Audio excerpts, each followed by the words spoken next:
Bonsoir ou bonjour à tout le monde et bienvenue dans ce cours intitulé Traitement numérique de signal. Et on va essayer de traiter numériquement un signal dans le logiciel MATLAB. Mon nom est Soudinho Kofi Patrick et je suis enseignant-chercheur à l'Université nationale des sciences, technologies, ingénierie et mathématiques du Bénin. Pour rappel, nous avions parlé des signaux numériques et de leur spectre. Ce qu'on s'était dit, c'est que pour obtenir le spectre d'un signal numérique, il suffit de lui appliquer la transformée discrète de Fourier. Ça, on l'avait dit depuis la séquence précédente. Pour rappel également, on avait dit que autant d'échantillons nous avons dans la représentation temporelle de notre signal numérique, autant d'échantillons nous aurons dans son spectre. On avait dit que si le pas temporel était égal à TE, cela veut dire que si nous avons un échantillon, le temps en lequel on retrouvera le dernier échantillon ne sera rien d'autre que n-1 fois TE. C'est ce qu'on s'était dit. Le dernier rappel dont nous voudrions parler, c'est quoi? C'est que le pas fréquentiel est égal à l'inverse de quoi? De tout le temps occupé par l'ensemble des échantillons. Donc, le pas fréquentiel est égal à 1 divisé par T. Et ce T-là, c'est quoi? C'est 1 divisé par n-1 TE. n-1 TE étant le temps où tous les échantillons de notre signal numérique est réparti.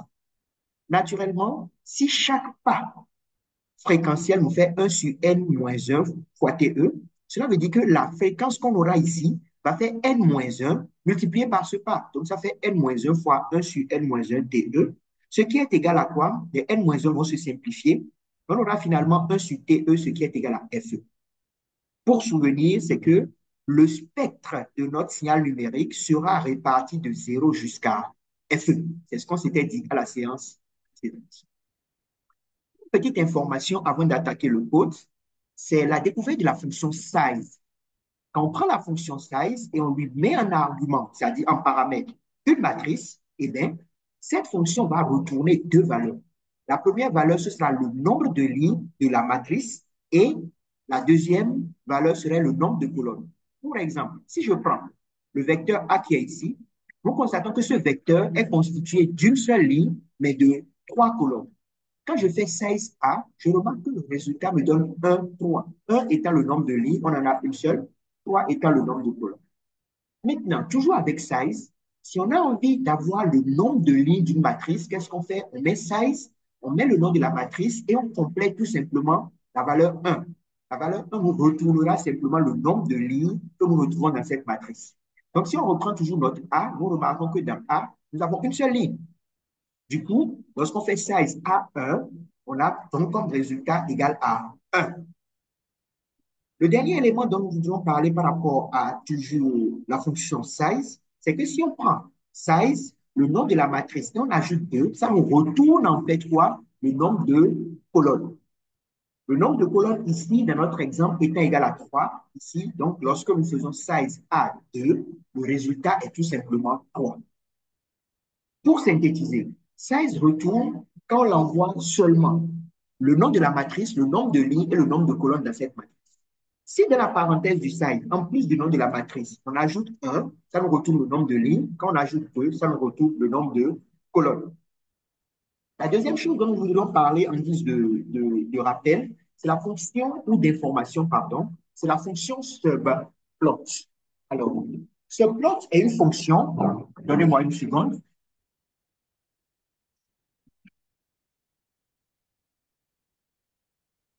Subplot est une fonction qu'on utilise avec plot lorsqu'on a envie, sur une même figure, de faire plusieurs représentations graphiques, mais dans des repères différents.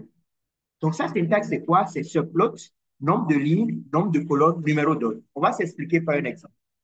Regardez ceci. On a subplot 1, 2. Ça veut dire quoi? Dans notre subplot, donc sur notre figure, on aura combien de figures en tout? On aura des figures qui vont occuper une seule ligne et deux colonnes. Ça veut dire quoi? Sur une seule ligne et deux colonnes, ça veut dire qu'on aura deux figures. Alors, le troisième paramètre, c'est quoi? C'est le numéro d'ordre sur cette figure. Je m'explique. Si je prends donc le plot temps signal 1, eh bien, le subplot va créer une figure où j'aurai deux repères dedans. Une seule ligne, mais deux colonnes. C'est pour ça qu'on n'a que deux repères. Alors, qu'est-ce qui va se passer? la première figure qui est ici, puisque le 1 est là, va se positionner ici. Ensuite, on reprend encore ce plot 1, 2, donc une ligne, deux colonnes. Et cette fois-ci, en position 2, on est là et ça va mettre tout simplement le second plot que nous avons eu à faire là. Autre exemple, ici, notre subplot fait 2, 2. Ça veut dire quoi? Nous avons deux lignes et deux colonnes. Ça nous fait donc quatre figures en tout. Alors, quand je fais ce plot 2, 2 et 1, ça veut dire que dans les quatre positions qui sont là, la figure qui est dans ce plot-là va occuper la première position. La deuxième position ici, la troisième sera là, la quatrième, si on en a d'autres, c'est comme ça qu'on les trouve. Donc, on a ce plot 2, 2, 1. Cela veut dire que ce plot-là va se caler en première position. Ce plot 2, 2, 2, deux lignes, deux colonnes, mais en position 2, ça veut dire que je suis là. Ce plot-là va se caler là. Ce plot 2, 2, 3, ça fait deux lignes, deux colonnes en troisième position. Donc, ce plot est ici. Et finalement, le dernier plot va se retrouver en cette position 4. Donc, pour faire court, ce plot, lorsque nous l'utilisons, nous permet de faire quoi? De représenter sur une même figure dans des reflets différents plusieurs courbes. Donc, ce plot prend trois paramètres en argument. Avant chaque plot qui va se retrouver sur cette figure, je dois mettre ce plot.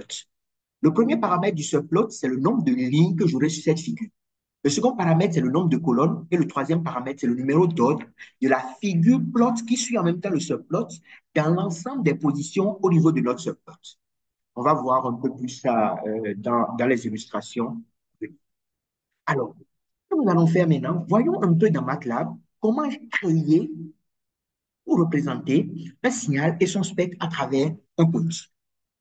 La première chose, quand on écrit un code, comme vous le savez déjà, c'est faire CLC, clear all pour non seulement effacer la commande Windows et vider le workspace. Alors, qu'est-ce qu'on fait? On crée une période T qui est égale à 2, c'est notre choix.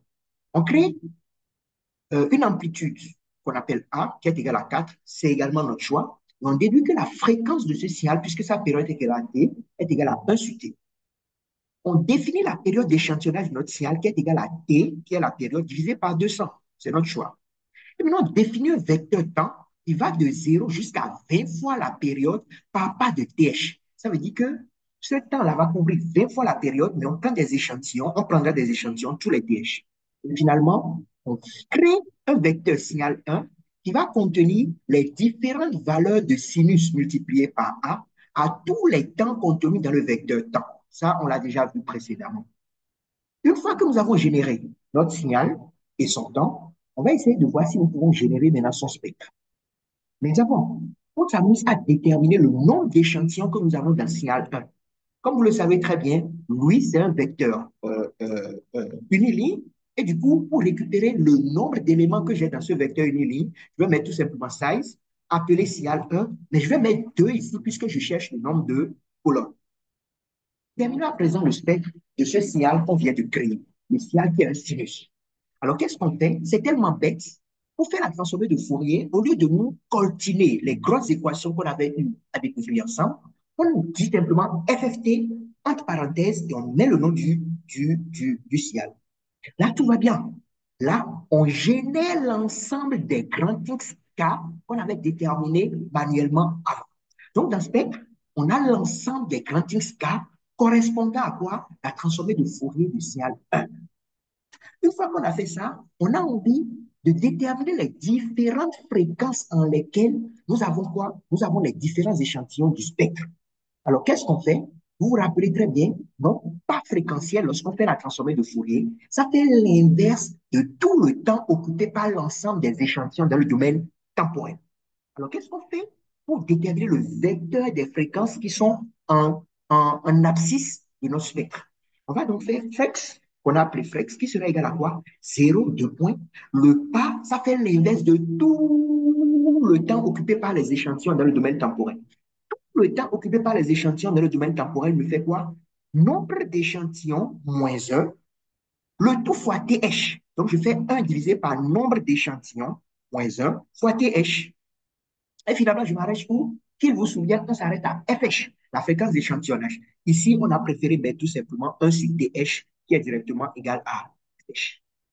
Maintenant, pour faire notre représentation non seulement du signal et de son spectre, nous faisons donc un subplot 2, 1, ça veut dire que j'ai deux lignes, une colonne. Ça veut dire que les deux vont s'afficher l'un au-dessus de l'autre, l'autre en dessous de l'un. Donc, je fais ce plot 2, 1, 1, plot temps signal 1. Ça veut dire que dans la première position, donc en haut, j'aurai la représentation de signal 1 en fonction du temps. Je fais encore ce plot 1, 2, 2. Alors, qu'est-ce que je fais donc là? Je m'amuse à représenter le spectre. Donc, je mets les fréquences en première position, mais qu'ils vous souviennent, si je fais FFT, j'aurai des valeurs qui sont complexes. Donc, je prends le module de l'ensemble des valeurs et c'est ça que nous représentons. Alors, si je regarde un peu tout ça, voilà le résultat que j'ai. Alors, je regarde donc en première position, j'aurai la représentation en temps de notre sinus. Le voilà. On devrait en avoir 20, je ne l'ai pas compté. Et maintenant, au niveau de notre spectre, eh qu'est-ce qui va se passer? On aura la fréquence en fonction du FFT. Normalement, si on observe bien ce signal sinus, qu'est-ce qui se passe? Eh bien, son temps pardon, sa fréquence est égale à quoi? Sa fréquence, si le t est égal à 2, et que la fréquence est égale à 0,5. Donc, on va essayer de voir quoi au niveau d'ici. On devrait avoir 0,5, mais ce n'est pas directement le spectre que nous avons affiché ici. Lors de la représentation directement dans MATLAB, on pourra voir ça. Alors, autre chose dont je voudrais parler, donc pour faire court, je le rappelle, on a pu générer un signal, déterminer son spectre et représenter le signal et son spectre dans un même, sur une même figure, mais dans des repères différents. Alors, comment est-ce qu'on génère un filtre? Alors, il y a la fonction Fields qui permet de générer un filtre. Mais dans Fields, qu'est-ce qu'on fait? On balance trois paramètres. Nous allons prendre directement un exemple. Donc, la fonction Fields va retourner au fait la réponse impulsionnelle style qu'on est en train de générer. Alors, le premier paramètre, en fait, c'est le nombre d'échantillons que je décide de générer dans ma réponse impulsionnelle. Ici, on a juste pris un. Ensuite, le deuxième paramètre, c'est au fait un vecteur.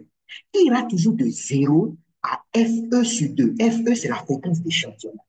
Et on choisit subtilement des fréquences intermédiaires. Vous allez comprendre tout à l'heure.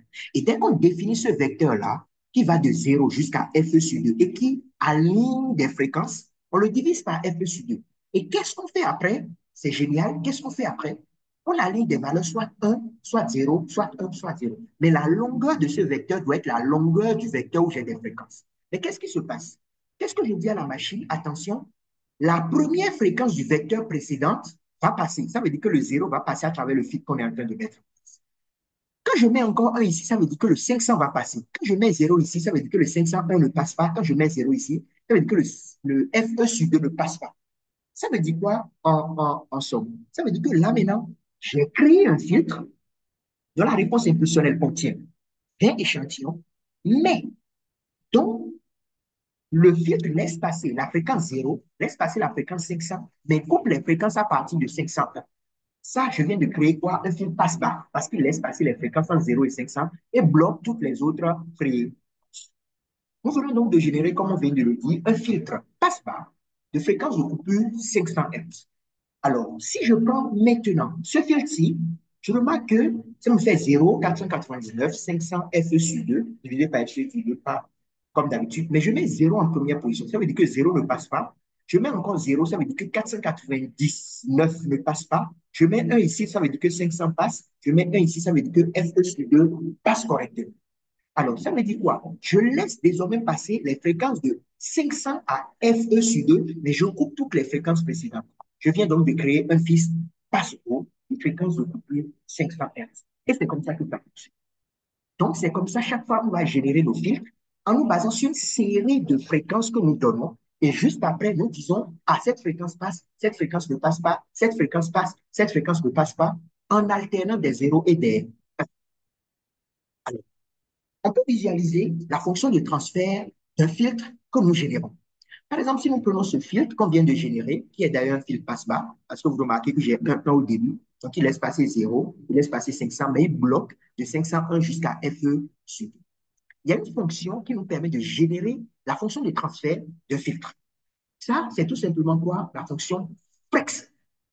Qu'est-ce qu'on met à l'intérieur de flex? On va mettre la réponse impulsionnelle, virgule, on va mettre 1, on met ça comme une pilule, on va mettre un nom, le nombre d'échantillons, en fait, du signal à filtrer. Ce n'est pas véritablement la vraie explication, mais ce qu'il faut nous faire, c'est juste de mettre un nombre, c'est juste de mettre un nombre qui nous permet désormais de générer notre fonction de transfert.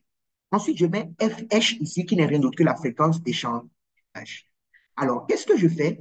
Si j'ai si j'ai mon si j'ai la réponse impulsionnelle et également la fonction de transfert, je peux donc directement représenter non seulement la réponse impulsionnelle et la fonction de transfert en utilisant ce plot que nous avons vu précédemment.